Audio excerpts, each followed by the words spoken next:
there was a van in front of the apartment building that said Kitchen Saver, S-A-V-R. Anyway, just pulled forward to go through the light.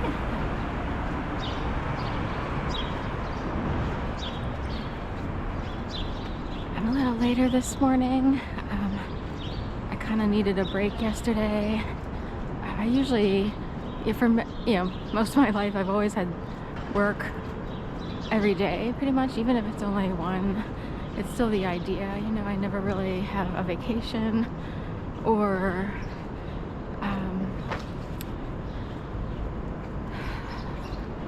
like a weekend where you completely forget about your job. I would like to have a normal job.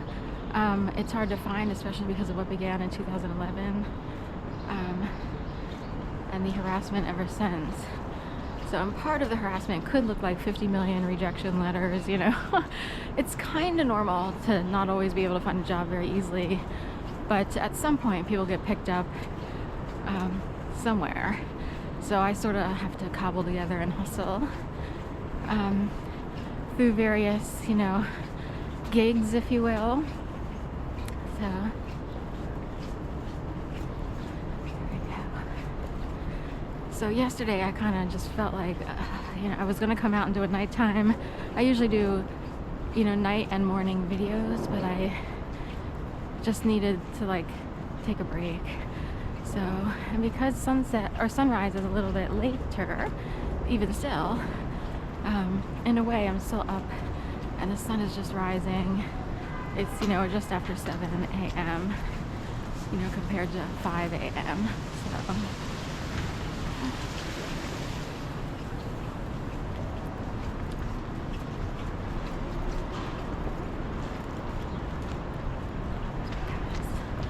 Smells like a lot of gas there by Tapster.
I was thinking last night how people create scenarios like surprise birthday parties or wedding anniversaries, and depending on who's in control of orchestrating such things, they could be using it in order to figure out how to control a lot of people. Some people have learned how to sift through and make sure they control an entire family structure or group of friends or what have you. Like, this is what we know about this person, and their modus operandi might actually be money, wills, and estates. So this came up this weekend. I've been trained to, it's kind of church-like, but I've been trained to just let them hang themselves, let people hang themselves. I'm glad I have to live with, I'm glad I'm alive because of what began in 2011. Whoa, we are talking seriously bad. And if people were playing the game today and they're new to the game, if they knew what happened in 2011, they would probably say, you know what, let's practice our little game somewhere else. But they don't know, and you would have to be extremely high level, and I mean way high up, to know exactly what happened. There aren't many people who know everything that unfolded that fourth Monday of January 2011. And if you don't know that, then don't even jump in on something that's been going on for too long. Regardless of your MO, modus operandi, that is Latin. Which is,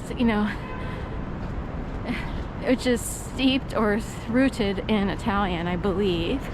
Latin is a dying language. I guess it's technically dead-ish, although some people still learn it, typically in theology, and sometimes in medical schools it comes up a lot, or law. It still comes up a lot because these terms are bandied about, and you learn root words, their meanings. It would be like the spelling bee. Can I have the root word, please? Can I have the pronunciation? Can I have the phonetics? Can I have, how many syllables does it have? That is actually really important. It's like a basic for people in a very specific system, but in general, it is very helpful in life because you might realize something's going on around you that would help you at least be armed with knowledge and to know, like, wait a minute, what does that mean? Like, what does it mean? Whatever the legal Latin, which is almost like Italian reverse, like flipperoni of Italian Latin. There's like a letter or two missing, but what does it mean to put in a divorce decree as if it never happened? That would be like language used.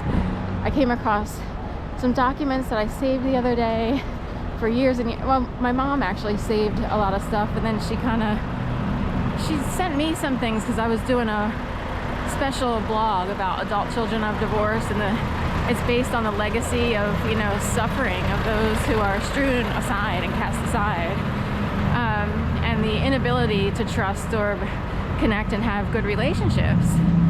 It's not really a deficiency on the part of the children, it's a deficiency on the root cause of a divorce, or what the dynamics that came into play otherwise. So sometimes things are handled okay-ish, but more often than not, you wind up with people on drugs with a lot of issues. This is very normal, very common. So it depends on who, quote unquote, wins out or beats other people up. Like, who's the bully who wins out, and who are the victims strewn aside and cast aside.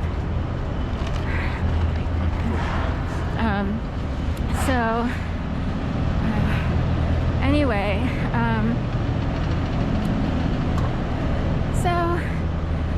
but in this one letter, I noticed it said, the Latin terms are used as if the marriage never happened, and whatever else they use, null and void, this, that, and the other, whatever. I just know that it said as if it never happened. It's like, I don't love that language because it kind of has a more erasing ability. But the next line says, forever the complainant will pray. P-R-A-Y. So my dad would have been the one suing for a divorce. Like, he wanted to have a divorce, and this was the formal action he had to take. But forever he will pray. And it puts the onus on him as, like, the court system recognized religion, if you will. Forever you will pray as the complainant, the person who put forth a suing for divorce type of thing.